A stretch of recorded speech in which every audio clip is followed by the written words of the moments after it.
Hello students, আজকে আমরা এই ভিডিওতে ষষ্ঠ শ্রেণীর প্রথম পর্যায়ক্রমিক মূল্যায়নের গণিত বিষয়ের একটি গুরুত্বপূর্ণ সাজেশন নিয়ে আলোচনা করব। আগে আমরা দুটি সেট আলোচনা করে ফেলেছি। যদি ভিডিওগুলো না দেখে থাকো তবে প্লেলিস্ট থেকে অবশ্যই দেখে নিও। এখন আমরা সেট 3 নিয়ে আলোচনা করব, তাই তোমরা ভিডিওটি মনোযোগ সহকারে দেখতে থাকো।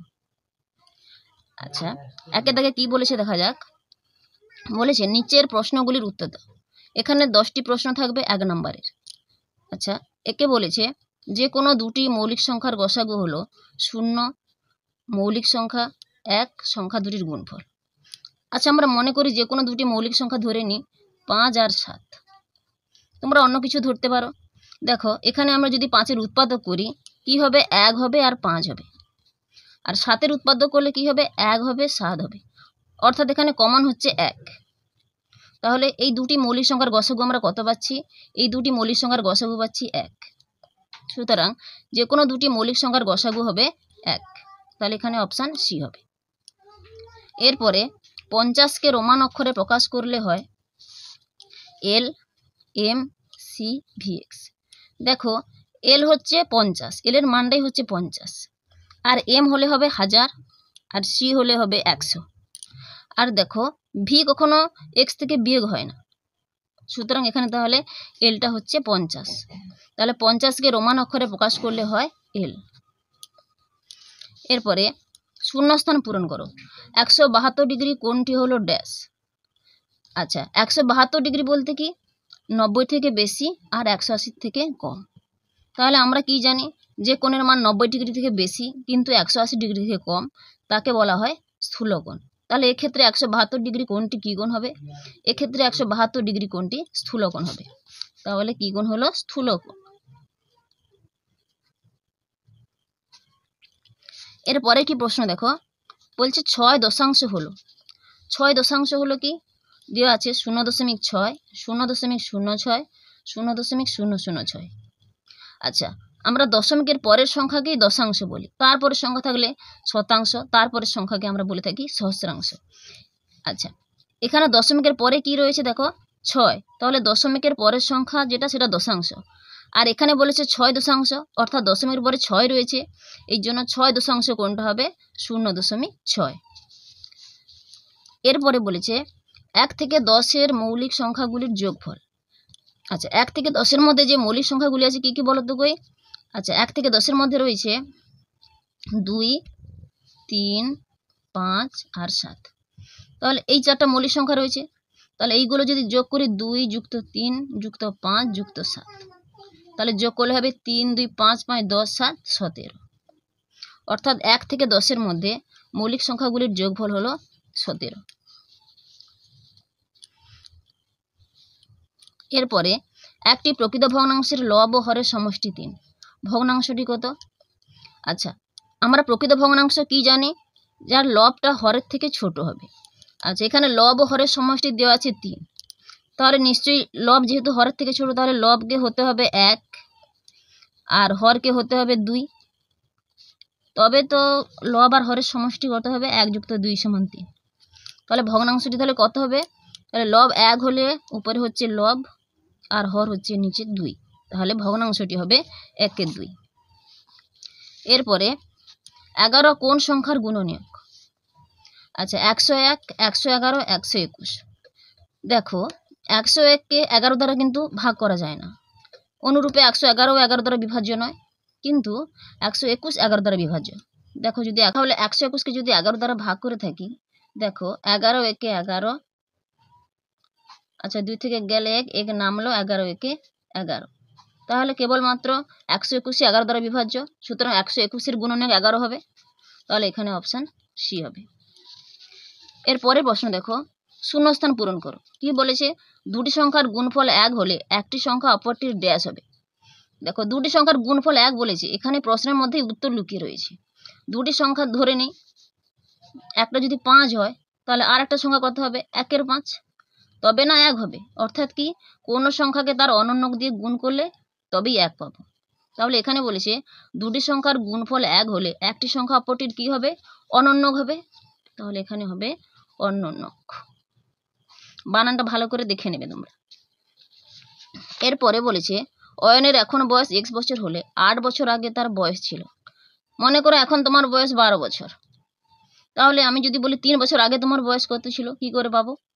তাহলে আমি 12 থেকে 3 বাদ দিয়ে দেব, দিলে হবে 8 বছর। 12 থেকে 3 গেলে 9। আচ্ছা, তাহলে এখানে দেওয়া আছে অয়নের এখন বয়স x বছর। এখানে এক্সটা চলরাশি ধরা হয়েছে, তাহলে বলছে 8 বছর আগে তার বয়স ছিল কত? তাহলে আমি x থেকে 8 বাদ দিয়ে দেবো, তাহলে x - 8। তাহলে অর্থাৎ অপশান এ হবে x - 8 বছর। এর পরের প্রশ্ন বলেছে 2x + y এই বীজগাণিতিক সংখ্যামালাকে কথায় লেখো। আচ্ছা, 2x অর্থাৎ কি? 2টা x এর সঙ্গে গুণ আকারে রয়েছে, এর সঙ্গে yটা যোগের সম্পর্ক। তাহলে কি লিখব? x এর দ্বিগুণ ও y এর যোগফল। লিখে নিই, x এর দ্বিগুণ ও y এর যোগফল। আচ্ছা, 2 দাগে দেখো, 2 দাগে বলেছে যে কোনো 4টি প্রশ্নের উত্তর দাও। অর্থাৎ এখানে 4টা প্রশ্ন করতে হবে 2 নম্বরের করে। আচ্ছা, প্রথমে কি বলেছে দেখো, মান নির্ণয় করো। কি দেওয়া আছে? 5 পূর্ণ 1 5 ভাজিতক 13/2। তাহলে আমি এটা আগে তুলে নেব। 5 পূর্ণ 1 5 ভাজিতক 13/2। এরপর কি করব? এটাকে পূর্ণ ভাঙিয়ে নেব। তাহলে 5 5 25 1 26, 26 5 ভাজিতক 13/2। এরপর কি করব? দেখো এ পাশে যেটা আছে সেটা থাকবে, 26 5। ভাগ চিহ্নটা উল্টে যাবে, গুণ চিহ্ন হবে, সঙ্গে সঙ্গে এটার অনন্য হয়ে যাবে, 2/13। তাহলে 13 2 26 হলো, কাটাকাটি করলাম, তাহলে সমান হলো 2 দিয়ে 4/5। এরপরে দেখো পরের প্রশ্ন রয়েছে সরল করো। আচ্ছা, প্রথমে তোমরা এটা তুলে নেবে সরলটাকে। তাহলে কি রয়েছে? 3 8 ভাজিতক 2 3 1 9 1 16 হলো। এবার দেখো প্রথমে এর কাজ হয়, তাহলে 3 8 ভাজিতক, আচ্ছা এগুলোকে আমি এর চিহ্ন তুলে গুণ চিহ্ন দিয়ে দিতে পারি। তাহলে 2 3 গুণিতক 1 9 গুণিতক 1 16। কাটাকাটি করবো, 2 8 16, আর হচ্ছে না, তাহলে সমান হচ্ছে 3/8 ভাজিতক 1/3 গুণিতক 9 গুণিতক 8 হলো। এবার দেখো তাহলে এরপরে লাইনে কি হবে? ভাগ চিহ্নটা গুণ চিহ্ন হয়ে যাবে, আর এগুলো যে নিচে রয়েছে এটা উল্টে যাবে। তাহলে উপরে হবে 3 গুণিতক 9 গুণিতক 8। তাহলে 8 8 কেটে যাচ্ছে, তাহলে সমান কত হচ্ছে? 3 3 9 9 81 হয়েছে। আচ্ছা, এরপরে দেখো বলছে 1 ডজন কলার দাম x টাকা হলে 4টি কলার দাম কত? আমরা জানি 1 ডজন কলা মানে কটা বলো তো? 1 ডজন কলা মানে 12টি। তাহলে লিখে নিই 1 ডজন মানে 1 ডজন সমান 12টি। তাহলে এখানে কি দেওয়া আছে? 12টি কলার দাম x টাকা হলে 4টি কলার দাম কত? আমি ঐকিক নামে বের করে নেব যে 12টি কলার দাম x টাকা। তাহলে 12টি কলার দাম x টাকা, তাহলে একটি কলার দাম কত হবে? তাহলে একটি কলার দাম কম হবে, এই জন্য x/12। আর কি 4টি কলার দাম নিশ্চয়ই বেশি হবে, তাহলে 4টি কলার দাম x গুণিতক 4/12। তাহলে একটু কাটাকাটি করে নেব, 4 3 12, তাহলে সমান হলো x/3 টাকা। তাহলে অতএব 4টি কলার দাম কত হলো? লিখবো অতএব 4টি কলার দাম x/3 টাকা। পরের প্রশ্ন 4.15 থেকে 2.647 বিয়োগ করে বিয়োগফলের সঙ্গে কত যোগ করলে 10 পাবো? তাহলে 4.15 থেকে 2.647 বিয়োগ করতে বলছে আগে, তাহলে আগে বিয়োগ করে নেব। 4.15 থেকে 2.647। দেখো এখানে কিছুই নেই, এই জন্য একটা শূন্য দিয়ে দেবো ভাগ করার জন্য। বিয়োগ করার জন্য কি করব? বিয়োগের সুবিধার্থে এখানে একটা শূন্য দিয়ে দেবো। তাহলে ধার করা বিয়োগ, এখান থেকে ধার করে নেব 10, 10 থেকে 7 গেলে 3, এখানে 4 থাকছে, 4 থেকে 4 গেলে 0, আবার 4-এর কাছ থেকে 1 নিয়ে নেব, তাহলে এখানে 3 থাকবে, এখানে কত হবে 11, 11 থেকে 6 গেলে 6, 7, 8, 9, 10, 11, 5 দশমিক, তাহলে 4 থেকে নিয়ে নিয়েছিলাম মানে 3 থাকছে এখানে, তাহলে 3 থেকে 2 গেলে 1। এবার কি বলছে যে এই বিয়োগ ফলের সঙ্গে কত যোগ করলে 10 পাবো, তাহলে 10 থেকে আমাকে এইটা বিয়োগ বাদ দিয়ে দিতে হবে। আচ্ছা, তাহলে 10 থেকে এটা বাদ দিয়ে দিই, তাহলে 10 দশমিক, দেখো এখানে দশমিকের পরে 3টে সংখ্যা রয়েছে, এই জন্য আমি কি করব, দশমিকের পরে 3টা শূন্য দিয়ে দেব। আচ্ছা, নিচে কত হচ্ছে 1.503, তাহলে একই রকম ধার করা বিয়োগ, তাহলে এখান থেকে ধার করে নেব, 1-এর কাছ থেকে ধার করে নেব, 1-এর কাছ থেকে ধার করে নিলে এখানে হচ্ছে 10, এখানে থাকছে শূন্য, কিছুই নেই। আচ্ছা, এই 10 থেকে এখানে 1 ধার করে নেব, তাহলে এখানে 10 হবে আর এখানে থাকছে 9। আচ্ছা, এখানে 10 থাকছে, 10 থেকে 1 নিলে এখানে 10 হবে, এখানে থাকবে 9। আবার এই 10 থেকে 1 নিলে এখানে হচ্ছে 10, এখানে থাকবে 9, তাহলে এগুলো কেটে যাচ্ছে। তাহলে দেখো 10 থেকে 3 গেলে 7, 9, 9 থেকে 5 গেলে 4 দশমিক, 9 থেকে গেলে 8। আচ্ছা, বিয়োগটা ঠিক আছে কিনা জানার জন্য তাহলে আমি এই দুটো যোগ করে নেব। দেখো 7, 3, 10 0 হাতে 1, 9 আর 1 10 0 হাতে 1, 4 আর 5 যোগ করলে 9 হাতের 1 10 0 হাতে 1, 8 একে 9 আর হাতের 1 10 0, 10 বসে গেছে, হলো। তাহলে 4.15 থেকে 2.647 বিয়োগ করে বিয়োগ ফলের সঙ্গে কত যোগ করলে 10 পাবো, লিখবো অতএব বিয়োগ ফলের সঙ্গে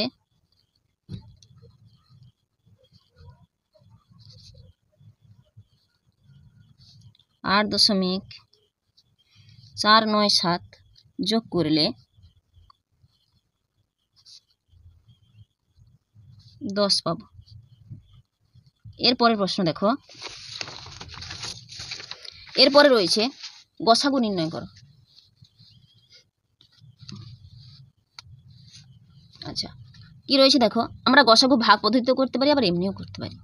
তাহলে আমরা এমনি গসাগু করে দেখে নিই, 25, 35 আর 45।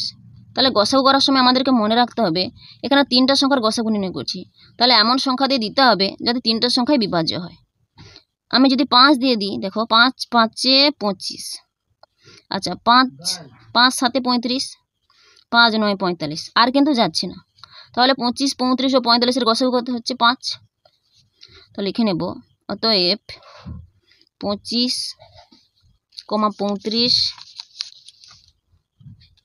ও 45-এর গসাগু সমান 5। আচ্ছা, এর পরের প্রশ্ন কি রয়েছে দেখো, 2 এর 3 যুক্ত 3 এর 8 বিযুক্ত 1 এর 4 এর মান নির্ণয় করো। তাহলে আমি আগে অঙ্কটা তুলে নেব, কি আছে 2 এর 3 যুক্ত 3 এর 8 বিযুক্ত 1 এর 4। আচ্ছা, এরপর কি করব, হরগুলো লসাগু করে নেব ডান দিকে, তাহলে 3, 8, 4, 4 দিয়ে দেবো, 3 নামবে, 4 2 8, 4 1 4, তাহলে লসাগু হচ্ছে 4 গুণিতক 3 গুণিতক 2, অর্থাৎ 4 3 12 দিয়ে 24, এখানে তাহলে হরে হবে 24। আচ্ছা, 3 8 24 হয়, তাহলে 8-এর সঙ্গে লবটা গুণ হয়ে যাবে, তাহলে 8 দিয়ে 16 যুক্ত 8 3 24, অর্থাৎ 3 3 9 বিযুক্ত 4 6 24, তাহলে 6 1 6 সমান 16 9 25 বিযুক্ত 6/24।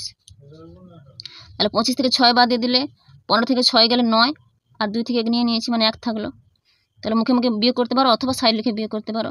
তাহলে 25 থেকে 6 গেলে 19, 19/24 হয়েছে। আচ্ছা, এরপরে দেখো 3-এর দাগে যে কোনো 4টি প্রশ্নের উত্তর দাও। এখানে 3 নম্বরের করে 4টা প্রশ্ন করতে হবে। আচ্ছা, একে কি বলেছে দেখো, রফিকুল চাচা তার জমির 3/5 অংশের 4/7 অংশে বাড়ি করেছেন ও বাকি অংশে চাষ করেছেন। তিনি তার জমির কত অংশে বাড়ি করেছেন ও কত অংশে চাষ করেছেন তা নির্ণয় করো। দেখো আমরা এখানে জানি না রফিকুল চাচার মোট কতটা জমি রয়েছে, তাহলে ধরে নেব, মনে করি রফিকুল চাচার মোট জমি সমান 1 অংশ।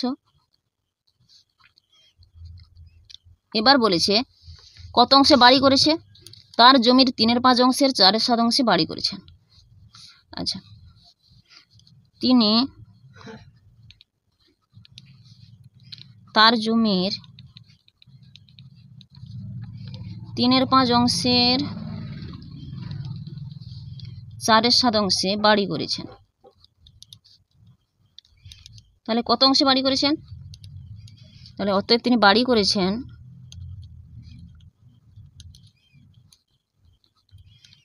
তাহলে 3/5 4/7 অংশ, তাহলে 3/5 গুণিতক 4/7 অংশে, তাহলে সমান 3 4 12 বাই 7 5 35 অংশে। এবার কি বলেছে? বাকি অংশে চাষ করেছেন। তাহলে যেটা বাড়ি করেছেন সেটা বাদ দিয়ে তিনি তার জমির কত অংশে বাড়ি করেছেন ও কত অংশে চাষ করেছেন তা নির্ণয় করতে হবে। আচ্ছা, তাহলে বাকি অংশ কতটা রয়েছে? অতএব তিনি চাষ করেছেন সমান, তাহলে 1 বিযুক্ত 12/35। তাহলে সম্পূর্ণটা 1 অংশ ছিল, তার জমির তার 3/5 অংশে 4/7 অংশে বাড়ি করেছেন। তাহলে বাড়ি করেছেন 3/5 গুণিতক 4/7 অংশে, অর্থাৎ 4 3 12/35 অংশে, আর বাকিটাতে তিনি চাষ করেছেন। তাহলে এইটা বাদ দিয়ে তিনি বাকিটাতে চাষ করেছেন। তাহলে সমান অংশ লিখে দিই এখানে সমান, তাহলে এখানে লসাগু হচ্ছে 35। আচ্ছা, এর সঙ্গে একটা গুণ হয়ে যাবে, তাহলে 35 - 12 অংশ সমান, তাহলে 35 থেকে 12 বাদ দিয়ে দাও, 5 থেকে 2 গেলে 3, 3 থেকে 1 গেলে 2, হচ্ছে 23/35 অংশে হলো। আচ্ছা, এরপরে বলেছে 16.2 মিটার লম্বা ফিতের 3/8 অংশ কেটে নিয়ে তাকে সমান 5টি ভাগে কাটলে একটি টুকরো দৈর্ঘ্য কত হবে? কি বলেছে না 16.2 মিটার লম্বা ফিতের 3/8 অংশ কেটে নেওয়া হলো। তাহলে 16.2 এর 3/8 অর্থাৎ কি 16.2 গুণিতক 3/8 হলো, আর ওইটা কেটে নেওয়া হলো। তারপর কি বলেছে? তাকে সমান 5টি ভাগে ভাগ কাটা হয়েছে। তাহলে অর্থাৎ কি সমান 5টি ভাগে ভাগ মানে তাকে ভাগ করতে হবে, তাহলে একটি টুকরো দৈর্ঘ্য করতে হবে। তাহলে সমস্যাটি হলো, লিখে নেব এক চান্সে লিখব, সমস্যাটি হলো কি হলো না 16.2 এর 3/8 ভাজিতক 5। আচ্ছা, একে পূর্ণ ভাঙে নেই, তাহলে 16 3 48 49 50, 50 3 গুণিতক 3/8 ভাজিতক 5। আচ্ছা, এখানে একটু কাটাকাটি করে নেব। দেখো এখানে লবেও 3 আছে আর হরেও 3 আছে, কেটে যাচ্ছে। আচ্ছা, 2 দিয়ে কাটাকাটি করবো, 2 4 8 2 25, তাহলে থাকছে 25/4 ভাজিতক 5। এবারে বামটা ঠিক ধারটা ঠিক থাকবে, তাহলে 25/4 থাকবে, ভাগ চিহ্নটা উল্টে গুণ চিহ্ন হবে, সঙ্গে সঙ্গে এটা উল্টে যাবে। তাহলে এর নিচে কিছু নেই, মানে 1 আছে, উল্টে গেলে হলো 1 5। তাহলে 5 5 25 কত হচ্ছে 5 4। একে পূর্ণ করে দিই, তাহলে 4 1 4 ভাগশেষ 1 থাকছে, সেটা হচ্ছে লবে হয়ে যাবে, আর নিচে 4 থাকছে হলো। তাহলে এখানে বলছে একটি টুকরো দৈর্ঘ্য করতে হবে, তাহলে একটি টুকরো দৈর্ঘ্য করতে হবে 1.14 মিটার। লিখে নেব, অতএব একটি টুকরো দৈর্ঘ্য হবে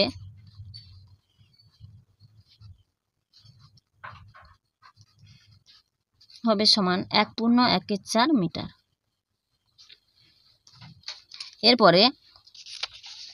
এরপরে বলেছে 1000-এর সবচেয়ে কাছের গুণিতকে পূর্ণ সংখ্যায় প্রকাশ করে হিসেব করো। 7767 যুক্ত 3685।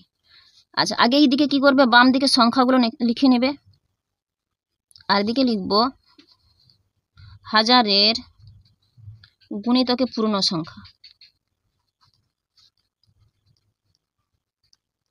আচ্ছা, তাহলে প্রথমে কি রয়েছে দেখো 7767। আচ্ছা, এর সবচেয়ে কাছে 1000-এর গুণিতকে পূর্ণ সংখ্যা খোঁজার কি নিয়ম? তাহলে আমাকে শতকের সংখ্যাটা লক্ষ্য করতে হবে। কত রয়েছে? শতকের সংখ্যা 7। এটা যদি 5-এর থেকে বড় হয় তাহলে কি হবে, 1000-এর ঘরে 1 বাড়বে, আর একক দশক শতক সবগুলো শূন্য হবে। তাহলে এখানে কি হবে, তাহলে এখানে হবে, তাহলে 7টা 5-এর থেকে বড়, এই জন্য এখানে 1000-এর ঘরে 8 হবে, আর একক দশক শতক সবগুলো শূন্য হবে। এরপর কত রয়েছে 3685। আচ্ছা, এখানেও লক্ষ্য করো, এখানে কি রয়েছে দেখো, এখানে শতকের সংখ্যা 6 রয়েছে, এটা 5-এর থেকে বড়, তাহলে এখানে কি হবে, 1000-এর ঘরে 1 যোগ হবে, অর্থাৎ 4000, আর এগুলো তো শূন্য হচ্ছে, তাহলে এখানে করতে হবে 4000। তাহলে যোগ করে নেব, তাহলে 8 4 12,000। আর এখানে হচ্ছে 7 5 12 2 হাতে 1, 8 6 14 একে 15 5 হাতে 1, 7 6 13 একে 14 4 হাতে 1, 7 3 10 একে 11। তাহলে হলো, তাহলে হাজারের সবচেয়ে কাছের গুণিতকে পূর্ণ সংখ্যায় প্রকাশ করে এই দুটো সংখ্যা অর্থাৎ 11,452 এর হাজারের গুণিতকে পূর্ণ সংখ্যা হচ্ছে 12,000। এরপরে কি বলেছে দেখো, বাবা অনেকগুলি মিষ্টির প্যাকেট আনলেন। যদি প্রতি প্যাকেটে 12টি মিষ্টি থাকে তবে বাবা কতগুলি মিষ্টি আনলেন তা হিসাব করো। আমি জানি না বাবা কতগুলো মিষ্টির প্যাকেট আনলেন, আমি ধরে নেব। মনে করি বাবা 1টি মিষ্টির প্যাকেট আনলেন। একটু লিখে নিই। মনে করি বাবা 1টি মিষ্টির প্যাকেট আনলেন। এবার বলেছে প্রতি প্যাকেটে 12টি মিষ্টি আছে, তাহলে একটা প্যাকেটে থাকছে 12টি মিষ্টি, তাহলে এক্সটি প্যাকেটে কতগুলি মিষ্টি থাকবে? তাহলে নিশ্চয়ই 12 গুণিতক এক্স সমান 12 এক্সটি। আচ্ছা, একটি প্যাকেটে 12টি মিষ্টি থাকলে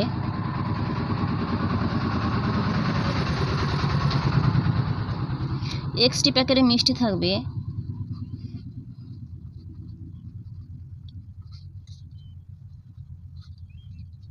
তাহলে 12 গুণিতক এক্সটি হলো। তাহলে আমরা আগে ধ্রুবক পদটা লিখে নেব 12, তারপরে চল রাশি, তাহলে 12 এক্সটি। এবার বলেছে তবে বাবা কতগুলি মিষ্টি আনলেন, তাহলে অতএব বাবা 12 এক্সটি মিষ্টি আনলেন।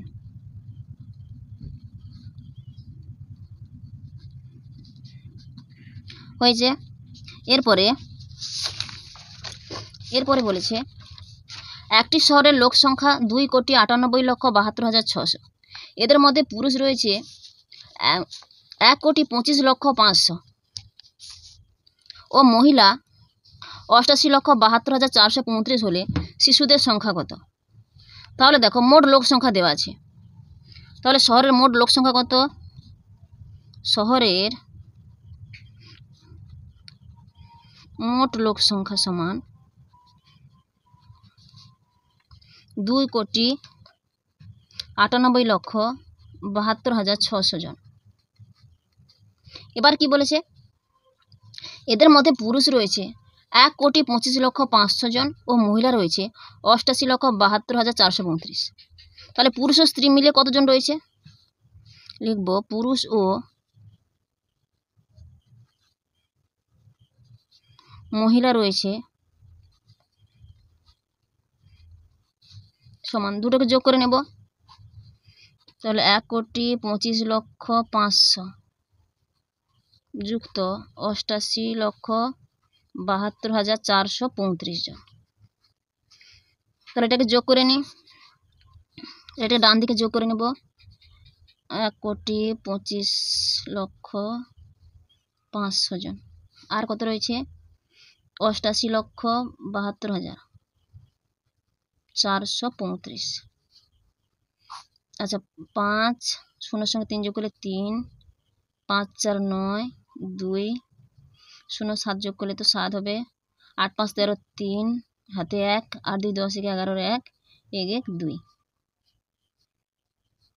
আচ্ছা, তাহলে কত হচ্ছে? 2,13,72,935। 2,13,72,935 জন। দেখো মোট লোক সংখ্যা আছে দেওয়া আছে, এর মধ্যে পুরুষ ও মহিলা রয়ে গেছে কতটা, এটা পেয়ে গেছি। তাহলে যদি মোট লোক সংখ্যা থেকে পুরুষ ও মহিলার মোট সংখ্যাটা বাদ দিয়ে দিই তাহলে শিশুদের সংখ্যা পেয়ে যাব। তাহলে লিখে নেব এক চান্সে। অতএব শিশুদের সংখ্যা হবে সমান মোট লোক সংখ্যা থেকে, তাহলে এটা বাদ দিয়ে দেব। তাহলে 2,98,72,600 থেকে 2,13,72,935 জন বাদ দিয়ে দেব। আচ্ছা, একটু বাদ দিয়ে নিই। 2 9 8 7 2 6 2 0 2 1 3 7 2 9 3 5। আচ্ছা, এখান থেকে ধার করে নেব। তাহলে এখানে হচ্ছে 10 এখান থেকে নিলে হচ্ছে 10, 10 থেকে 5 গেলে 5, এখান থাকছে 9, 9 থেকে 3 গেলে 6, এখান থেকে নিয়ে নিয়েছি 5, এখান থেকে নিলে হচ্ছে 15, 15 থেকে 9 গেলে 6, এখান থেকে 1, এখান থেকে 1 নেব, 11, 11 থেকে 2 গেলে 9, এখান থেকে 6, এখান থেকে ধার করব, তাহলে হচ্ছে 16, 16 থেকে 7 গেলে 9, এখান থাকছে 7, 7 থেকে 3 গেলে 4, আর 9 থেকে 1 গেলে 8।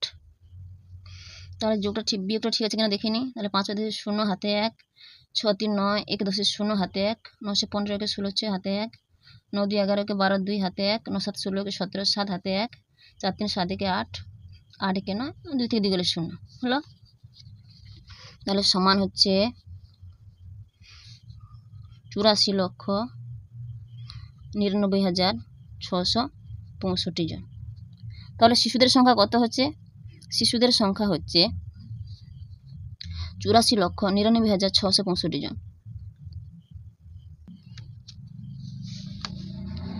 আচ্ছা, এরপরে দেখো, বাড়িতে অনুষ্ঠানের জন্য বাবা 200 টাকার চাল, 125.5 টাকার ডাল ও 242.5 টাকার সবজি এনেছেন। বাবা মোট কত টাকা খরচ করেছেন?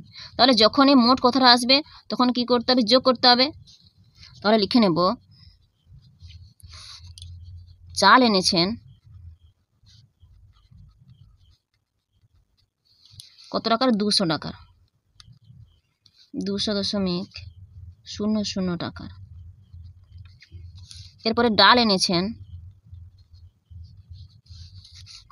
125.50 টাকার, এখানে যোগ চিহ্ন দিয়ে দেব। সবজি এনেছেন 242.50 টাকার হলো।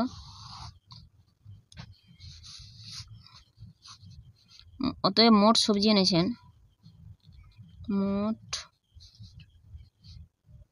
মোট সবজি এনেছেন, বা লিখব মোট খরচ করেছেন, মোট খরচ করেছেন সমান দিয়ে যোগ করে দেব।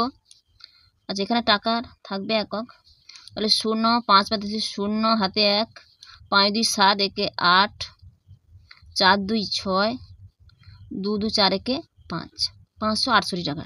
তাহলে এখানে প্রশ্ন বলেছে বাবা মোট কত টাকা খরচ করেছেন। অতএব বাবা মোট 568 টাকা খরচ করেছেন।